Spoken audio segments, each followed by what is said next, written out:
নমস্কার। আজকে ভোট, চারদিকে ভোটদান পর্ব চলছে।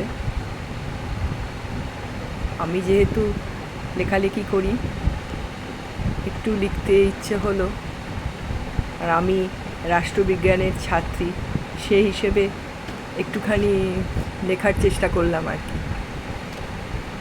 গণতন্ত্র হলো জনগণের দ্বারা ও জনগণের জন্য নাগরিকতার অধিকার প্রয়োগ। আমরা সফল করি স্বপ্ন।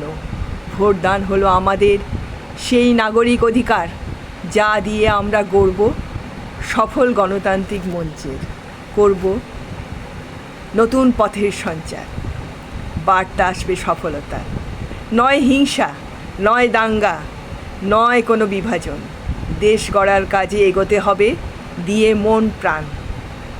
মিথ্যা স্বপ্ন, মিথ্যা প্রতিশ্রুতি এনে দেশে আসে শুধু হানাহানি আর ভীতি। শান্তি ও মৈত্রীর পথে এগিয়ে চলতে হবে, তবেই এই পুণ্যভূমি আলোয় ভরে যাবে। নমস্কার।